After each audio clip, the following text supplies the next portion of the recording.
Madame, Monsieur, bonsoir. Bienvenue dans ce journal. Donc voici l'essentiel. La zone industrielle de Beaunois sera réservée à l'industrie agroalimentaire non polluante en raison de l'importance de la nappe phréatique. Une autre décision du Conseil des ministres de ce mercredi porte sur un dispositif qui va fédérer toutes les initiatives en faveur de la promotion de la jeunesse. La rencontre a aussi évoqué le financement de plusieurs lycées d'excellence et de jeunes filles à l'intérieur du pays. Vers la création du guichet unique de développement des petites et moyennes entreprises, le projet de loi fait partie des 4 textes que le ministre du Commerce a présentés à la Commission des affaires économiques et financières. Il est aussi prévu la dissolution du Fonds de développement des infrastructures industrielles. Ouverture du procès des accusés de l'attentat de Grand Bassam ce mercredi.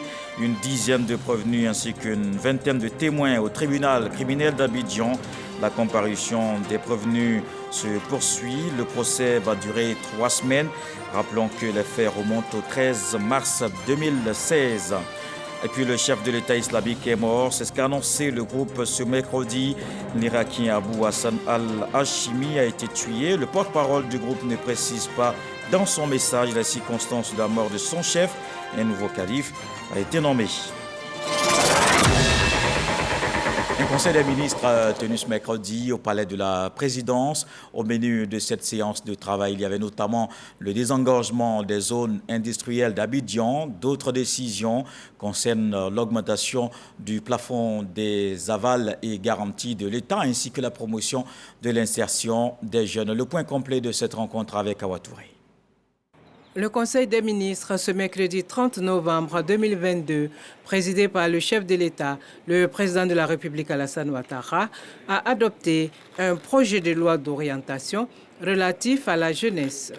Il s'agit d'améliorer le cadre juridique dédié à la promotion, l'insertion socio-économique et l'autonomisation des jeunes. Il organise à cet effet un dispositif institutionnel qui prend en compte les organisations et mouvements de jeunesse de façon à fédérer les différentes actions engagées par le gouvernement et à renforcer leur coordination avec celles émanant de la société civile, en vue d'amplifier les performances des politiques et stratégies de promotion et d'emploi des jeunes.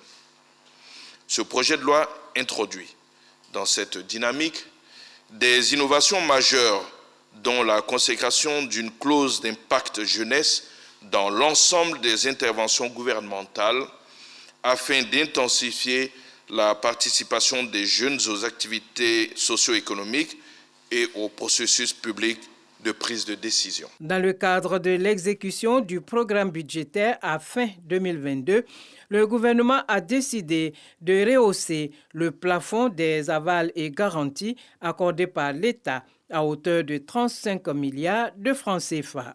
Cette mesure permettra notamment à la société Côte d'Ivoire Énergie de mobiliser de manière diligente le financement nécessaire à l'atteinte des nouveaux objectifs assignés à cette entreprise publique en matière de production d'électricité et plus précisément d'électrification rurale. Le Conseil a également défini les modalités d'alimentation et de gestion du Fonds de développement local. Ce décret encadre la gestion financière et administrative des fonds de développement local institués par le Code minier en vue de la réalisation de projets de développement socio-économique au profit des communautés locales riveraines des exploitations minières. Il précise les modalités de financement des fonds de développement local et fixe les conditions ainsi que les procédures de contrôle et de suivi de l'utilisation des ressources affectées au fonds en vue de garantir la mise en œuvre effective des obligations sociales des sociétés d'exploitation minière. Pour une meilleure gestion des établissements sanitaires, le gouvernement a autorisé la création des emplois d'attachés et d'assistants sanitaires.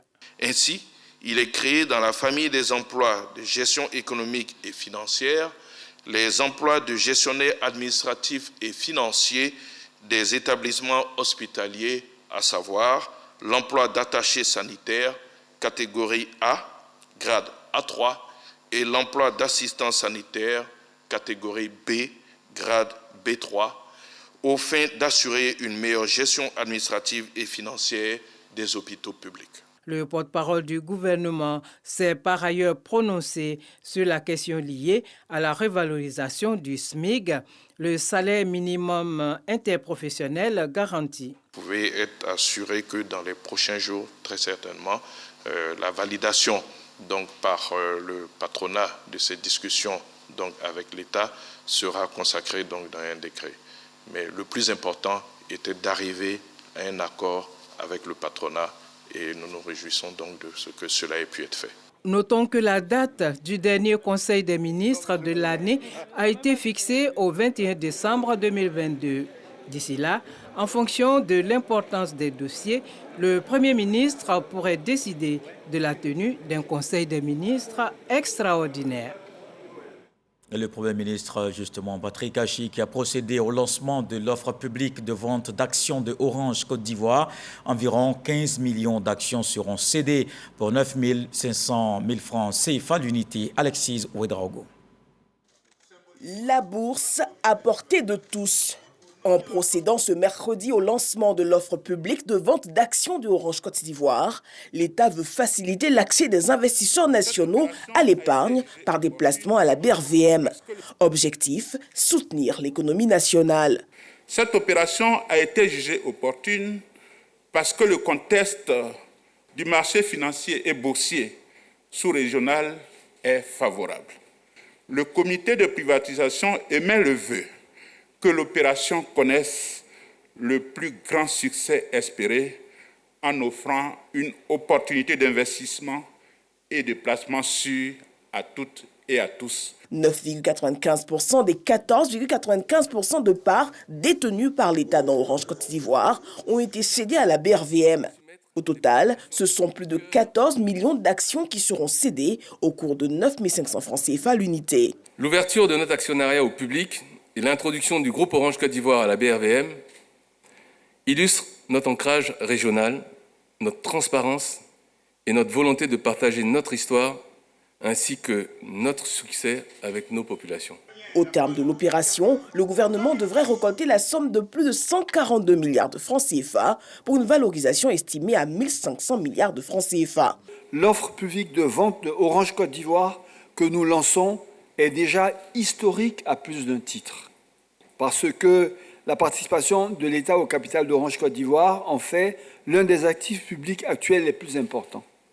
Parce qu'il s'agit de la plus importante opération de privatisation menée dans notre pays au regard du volume financier. Elle devrait en effet permettre d'accroître à elle seule la capitalisation boursière de la BRVM de 25%. Le Premier ministre exhorte les populations à se mobiliser autour de cette offre publique. Je veux conclure mon intervention en lançant un vibrant appel à l'épargne de tous, national bien sûr, mais également sous-régional, continental et international. Un appel aux personnes physiques et morales pour participer à cette opération stratégique. Orange Côte d'Ivoire constitue un placement sûr aujourd'hui et un investissement d'avenir demain. Notons toutefois le maintien dans le portefeuille de l'État d'une participation résiduelle de 5% au capital de l'entreprise. Il y a un changement à la tête du patronat ivoirien. Le conseil d'administration de la Confédération générale des entreprises de Côte d'Ivoire a procédé ce mercredi à l'élection du successeur de M. Jean-Marie Akka, président depuis 2016. M. Ahmed Cissé, qui a été élu pour un mandat de 3 ans renouvelable une fois. Il devient ainsi le 6e président de la CGECI. La passation de charge entre le nouveau président élu, M. Ahmed Cissé, et le président sortant, Jean-Marie Akka, aura lieu avant la fin de l'année 2022. À l'Assemblée nationale, une journée de travail des députés de la Commission des affaires économiques et financières. Le ministre du Commerce, de l'Industrie et de la promotion des PME a défendu 4 projets de loi. Souleymane Diarra a présenté entre autres le texte sur la dissolution du Fonds de développement des infrastructures industrielles. Il sera aussi créé le guichet unique de développement des petites et moyennes entreprises. Tous ces textes adoptés. Le reportage de Moussa Konaté. Le Fonds de développement des infrastructures industrielles FODI, créé en 2014 pour le financement dans le secteur industriel et l'aménagement de nouvelles zones industrielles, va faire place à une nouvelle structure de gestion. Le projet de loi portant ratification de l'ordonnance portant dissolution du FODI est adopté à l'unanimité par les députés membres de la Commission des affaires économiques et financières. En mars dernier, nous avons fait adopter un cadre stratégique portant sur le développement des zones industrielles. Et dans le cadre de ce nouveau cadre stratégique, il a été adopté de faire une réforme importante au niveau de la structure qui devait planifier, concevoir, gérer et développer les zones industrielles. C'est ainsi que le gouvernement, à travers cette réforme, a proposé de faire la fusion de deux entités qui étaient en charge de la gestion des zones industrielles, à savoir le FODI et l'AGEDI, l'Agence de gestion et développement industriel, qui se sont fondus pour créer une seule entité qui est la SOGEDI, la Société de gestion et développement industriel. Mais l'innovation, c'est que l'État peut donner également la faculté au secteur privé, par une délégation de services, une concession, d'également gérer des zones industrielles, de les développer. Tout ceci pour augmenter le rythme de création ou d'aménagement des zones industrielles. Autre texte présenté par le ministre Souleymane Diarra Souba est également adopté. Le projet de loi portant création, attribution, organisation et fonctionnement du guichet unique de développement des PME et le projet de loi portant modification de l'ordonnance relative à la concurrence. Cela permet à l'État d'être plus diligent dans la mise en œuvre des décisions concernant l'encadrement des prix et également de prendre certaines dispositions lorsque nous constatons que par des situations de monopole, de fait, dans certaines régions particulières, nous puissions pour une région spécifique prendre des décisions de fixation, d'homologation ou de plafonnement des prix. Donc cela également participe à la préservation du pouvoir d'achat de nos populations. Le GUDSI, en fait, est une holding qui a deux filiales. Une filiale qui s'appelle Côte d'Ivoire PME, qui sera en charge de l'accompagnement et de l'amorçage. Et une deuxième filiale qui est la Société des garanties des PME, qui sera, en tant qu'établissement financier, pourra donner des garanties à toutes ces PME, tous ces opérateurs économiques, à l'effet de mitiger les risques auprès des établissements financiers. Les députés ont aussi adopté le projet de loi instituant des mesures fiscales incitatives spécifiques aux investissements réalisés dans les secteurs de la production et de la transformation agricole. Le texte vise à inciter les industriels à investir dans le secteur du vivrier. On reste à l'Assemblée nationale avec Moussa Konaté. Il nous apprend que la Côte d'Ivoire va renforcer ses actions de lutte contre l'orpaillage illégal. Un projet de loi vient mieux encadrer l'activité minière. Le code de 2014 modifié est adopté à l'unanimité en commission. L'État de Côte d'Ivoire veut renforcer la répression des infractions liées aux activités minières. La loi 2014 portant code minier qui vise à encadrer et protéger le secteur des mines connaît des modifications. Le ministre Mamadou Sangafoua Koulibaly présente le projet de loi de ratification d'ordonnance portant modification de la loi 2014 portant code des mines aux députés de la Commission des affaires économiques et financières.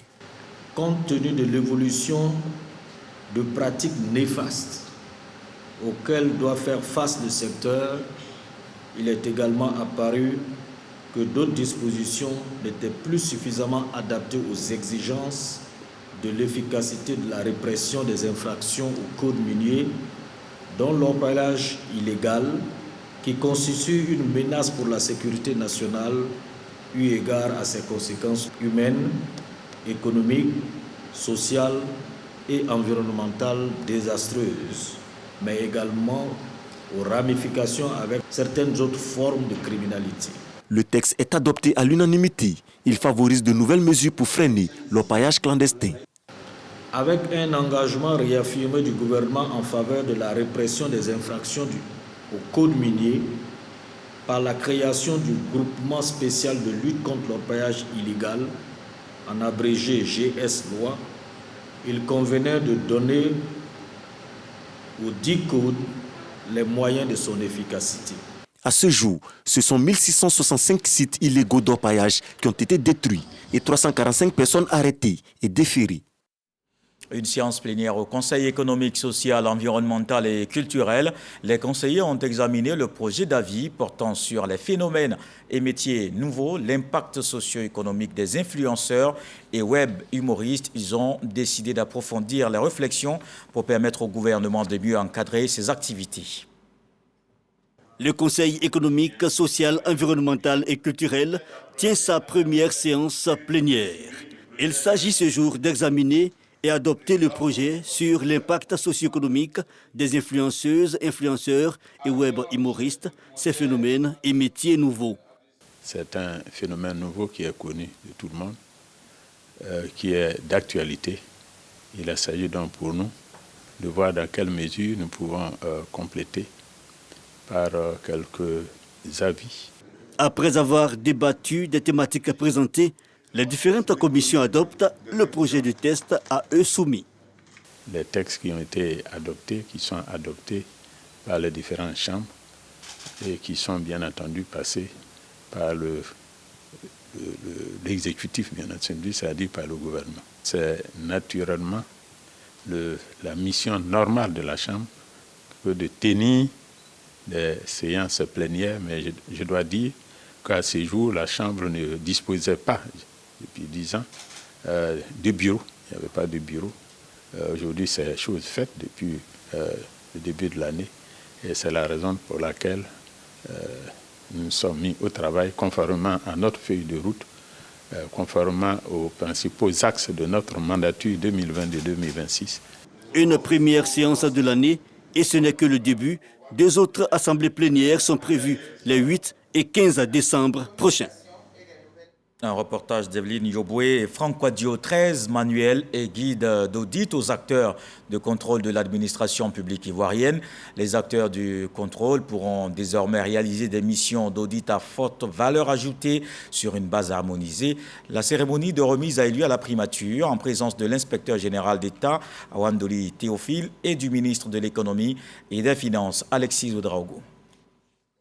À la primature, ce mercredi, l'inspecteur général d'État Théophile Awandoli remet 13 manuels et guides d'audit aux acteurs du contrôle de l'administration publique, se conformant aux exigences du schéma directeur de la réforme des finances publiques adopté en 2014. Monsieur l'inspecteur général d'État, pour faciliter le déploiement de ce dispositif au sein des départements ministériels et faisant preuve d'une remarquable anticipation, vous avez sollicité et obtenu le projet d'appui à la gestion économique et financière relevant de mon département ministériel, un appui de 156 millions de francs CFA qui a permis d'élaborer un recueil de manuels et de guides relatifs à l'audit.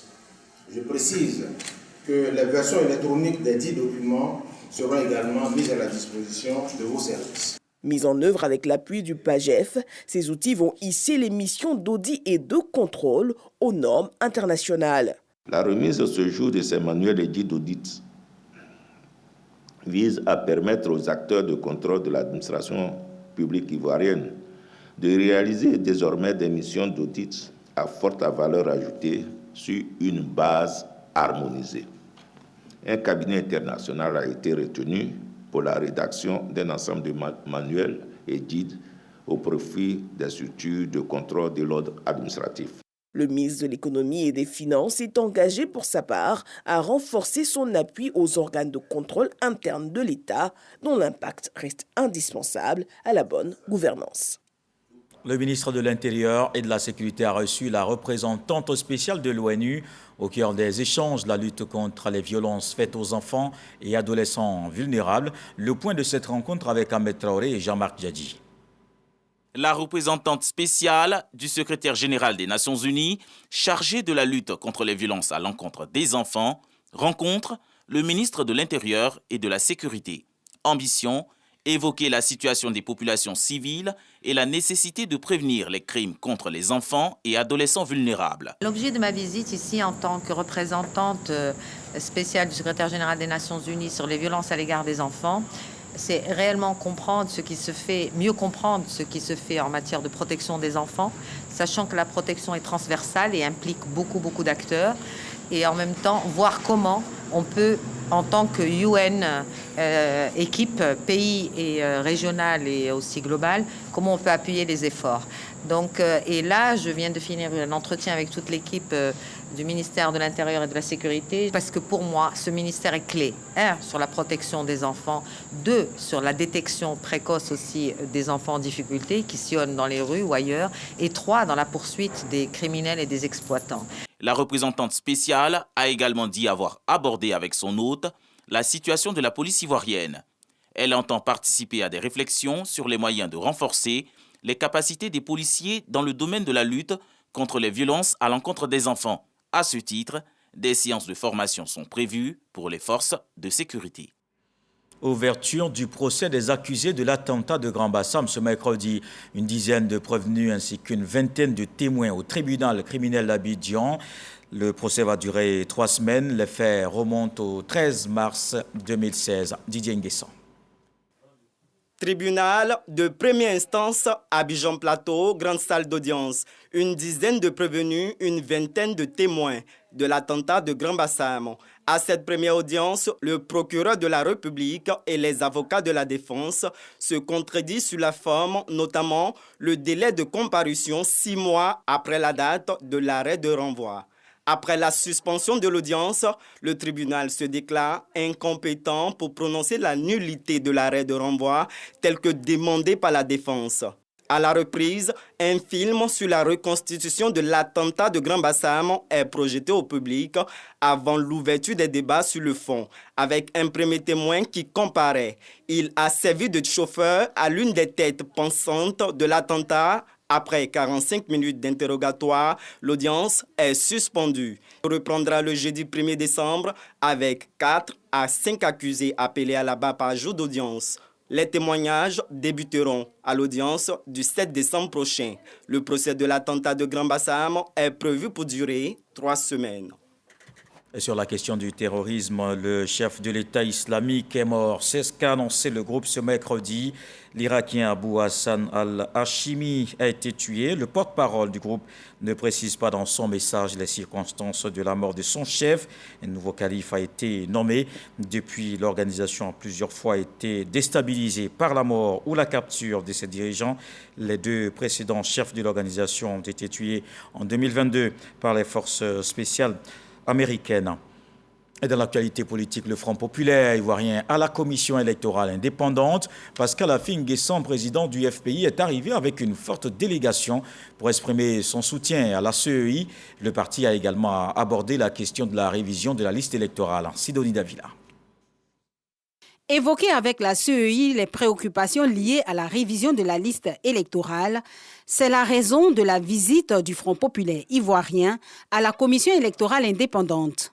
Venu avec une forte délégation, le président du FPI, Pascal Affi N'Guessan, s'est entretenu avec Ibrahim Coulibaly Kubière et son équipe sur les différents aspects de l'opération de la révision de la liste électorale en cours. Émettre les réserves que nous avons et puis écouter la CEI aussi sur les dispositions qui sont prises pour faire en sorte que cet enrôlement se fasse dans la transparence et de façon efficace et permettre à tous nos compatriotes qui sont en âge d'aller voter de se faire enregistrer et de pouvoir participer aux élections de 2023. Nous sommes déjà mobilisés pour participer à la sensibilisation, pour mobiliser tous nos compatriotes pour qu'ils puissent aller se faire enregistrer parce que ce n'est pas évident, ce n'est pas automatique. Il faut expliquer, il y a des pièces à fournir. Pour nous, c'est la continuité dans le soutien à la CEI, dans la participation au processus électoral. Le FPI promet d'être à toutes les étapes du processus électoral, y compris celle de la révision de la liste électorale. Et le président du PPACI s'est inscrit sur la liste électorale ce mercredi. L'annonce a été faite par le service communication du Parti des peuples africains Côte d'Ivoire. Laurent Gbagbo a lancé un appel à l'ensemble de la population ivoirienne. Il exhorte à s'inscrire massivement sur la liste afin de participer à la vie de la nation. Et la révision de la liste électorale qui se poursuit, le RHDP continue de mobiliser les populations. À Yopougon, Adama Bictogo est en tournée de sensibilisation pour l'enrôlement. Michel Digré. Adama Bictogo, marché de Yopougon-Jesco. Les commerçantes n'ont pas voulu se faire raconter cette sensibilisation sur l'opération de la révision de la liste électorale. C'est le 5e meeting en 2 jours pour le candidat déclaré du RHDP au municipal à Yopougon. L'enjeu de ces rencontres, mobiliser les militants pour une adhésion massive à l'inscription sur la liste électorale. Il y a une commune qui doit devenir la commune lumière, c'est Yopougon. Mais pour y arriver, il faut que chacun et chacune de vous passe dans chaque maison pour s'assurer que chacun a sa carte d'électeur et que les nouveaux majeurs sont allés s'inscrire parce que l'élection de demain, c'est aujourd'hui. Du quartier Goetz au terrain Zébier en passant par la cité Trois-Rouges, Adama Togo a expliqué le mode opératoire de la mise à jour du fichier électoral. Il a profité de ces différentes tribunes pour lancer des messages de cohésion sociale. J'ai de la passion pour mon pays, la Côte d'Ivoire. Mais je veux que cette passion pour la Côte d'Ivoire, que nous la partagions pour la commune de Yopougon. Et que notre passion, ce soit la solidarité, la fraternité vraie ivoirienne, où on ne regarde pas la couleur des ethnies, ni des religions. Je considère que je vous appartiens à vous tous et à vous toutes. Le message est perçu par les militants qui entendent s'impliquer dans la réussite de l'opération de révision de la liste électorale à Yopougon. Et on parle aussi de la révision de la liste électorale dans l'est du pays. Les cadres du département de Bouna et de Koumfao sensibilisent. Ils ont sillonné plusieurs villages pour exhorter les nouveaux majeurs et les personnes qui n'ont jamais figuré sur la liste à se faire enrôler. Godefroy Kambawa et Maniamien. Remporter les futures échéances électorales. C'est l'objectif du secrétaire départemental du Rassemblement des Oufouettistes pour la démocratie et la paix de Bouna. Pour ce faire, Michel Noufé s'attelle à mettre en ordre de bataille les militants à la base. 5 localités dans la zone de Kolodio et Bineda sont visitées afin de remobiliser les militants. Des meetings qui ont permis également de recueillir les propositions auprès des présidents de section afin de consolider les acquis du parti. Pour les échéances électorales à venir, Michel Noufé a invité les militants à recenser les nouveaux majeurs du parti afin de s'inscrire sur la liste électorale. Kwaku Krakro, Mem et Kouria sont entre autres villages de la sous-préfecture de Koumfao qui ont été sillonnés par le directeur général de l'Office national de la population ONAP. Dr Iné Moustapha, accompagné d'une délégation, est venu expliquer à ses parents l'intérêt pour eux de prendre part à la révision de la liste électorale. Partout où le directeur général de l'ONAP est passé, les populations se sont montrées réceptives, ce qui n'a pas laissé indifférent Dr Iné Moustapha, qui s'est réjoui de leur engagement à prendre une part active à la révision de la liste électorale. L'inscription sur la liste électorale est non seulement un devoir civique, mais donne aux citoyens le pouvoir d'exprimer sa voix dans le choix des dirigeants à qui seront confiées les missions de développement. Débutée le 19 novembre dernier, l'opération de révision de la liste électorale va s'achever le 10 décembre prochain. Et le district autonome du Bassa-Sandra a tenu sa première session du Conseil. On note la mise en place de 9 commissions. Une est dédiée à la lutte contre les changements climatiques. Le règlement intérieur adopté, le bilan également approuvé. Le point avec Sam Kona. Première session du Conseil du district autonome du Bassa-Sandra. Conseil présidé par le ministre-gouverneur Philippe Légré, en présence du corps préfectoral, des élus et cadres, des directeurs et chefs de service, de la chefferie traditionnelle et des leaders d'opinion. Sur 43 conseillers nommés, 37 ont pris part à la mise en place de commissions et à l'adoption de règlements intérieurs. Outre les 6 commissions qui sont dans le décret, nous avons créé 3 commissions. Nous sommes passés à 9 commissions, ce qui a été approuvé par tout le conseil. Et puis, nous avons mis en place le règlement intérieur et donc nous avons véritablement lancé le conseil. Occasion pour le ministre-gouverneur de faire le bilan des activités menées depuis sa prise de fonctions.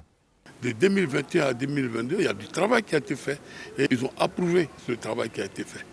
Et je leur ai donc demandé de s'y impliquer et de faire en sorte que, de main dans la main, dans une vision commune, qu'on travaille pour le bien des populations. Un bilan jugé satisfaisant par les conseillers du district qui saluent la tenue de cette première session. Le bilan qui a été présenté a montré que le bureau le ministre-gouverneur a travaillé en silence et vraiment beaucoup de projets sont déjà prêts. La création surtout de la commission du genre, cela donne énormément d'espoir aux femmes du district. Beaucoup de projets pour les 3 régions du district et je crois que nous qui sommes les maires, nous sommes bénéficiaires aussi des projets du district. Cette première section donne vraiment de l'espoir à la jeunesse du district du Bassa-Sandra. Parce que toutes les différentes études de faisabilité des différents projets, on constate que c'est la jeunesse qui est mise en priorité. Les documents des études de faisabilité des différents projets élaborés par les partenaires ont été remis au cours de cette première session du Conseil du district autonome du Bassa-Sandra. En religion, la communauté musulmane de Rubino, dans l'année Bitiassa, a prié pour la paix, la cohésion et la stabilité en Côte d'Ivoire. Cette grande séance à la place publique a réuni autorités administratives, cadres, élus et populations de la localité. Le directeur général de la RTI était aux côtés des fidèles pour cette prière. Boko Clément.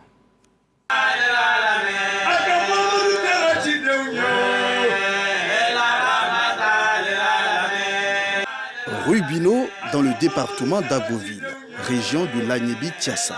Sous ces bâches, guides religieux, moukadam, prédicateurs et fidèles musulmans, tous réunis pour prier pour la paix, la cohésion et la stabilité en Côte d'Ivoire. À ce grand rendez-vous islamique, les représentants du président de la Chambre de commerce et d'industrie, Fama Touré, et du directeur général de la RTI, Foussini Dambélé, respectivement parrain et président de cette cérémonie religieuse, ont exhorté hommes des dieux et fidèles à prôner autour d'eux les valeurs de solidarité, de tolérance et d'amour. Quand nous sommes solidaires, la Côte d'Ivoire est debout, nous sommes en paix et là, nous pouvons développer tout ce que nous voulons. Dambélé Fousseni a demandé aux guides religieux ici présents, à tous les fidèles musulmans de Rubino, de prier pour la paix, la cohésion, la stabilité en Côte d'Ivoire. Sans paix, sans stabilité, il n'y a pas de développement. Pour la communauté musulmane de Rubino, ce rassemblement vient à point nommé. Elle se réjouit d'ailleurs de la qualité des conférences. S'il n'y a pas la paix, aujourd'hui on ne peut pas se retrouver ici aujourd'hui pour pouvoir prier. La cohésion est tellement importante, donc les imams doivent prier pour la paix, ils doivent prier pour la Côte d'Ivoire, pour le président de la République. Communauté chrétienne de Rubino, mais aussi élus et cadres de la localité. Tous étaient de la partie, car personne ne voulait se faire compter l'événement. Je crois que c'est la même chose que nos curés et vicaires prônent à l'Église catholique. Il faut nécessairement prôner le dialogue interreligieux pour qu'il y ait l'entente entre les chrétiens et puis les musulmans, pour qu'il y ait la cohésion en Côte d'Ivoire. Cette cérémonie religieuse, elle est bienvenue pour que Rubino soit en paix. Les imams ont le soutien de Madame le député maire. Rappelons que cette cérémonie de prière pour la paix et la cohésion s'inscrit dans le cadre de la commémoration de la naissance du prophète Mohammed. Et ce journal est terminé. Merci de l'avoir suivi. L'actualité revient à 23h. Ce soir, le sage nous apprend que le bœuf ne se vante pas de sa force devant l'éléphant. Dieu le voulant, on se retrouve demain.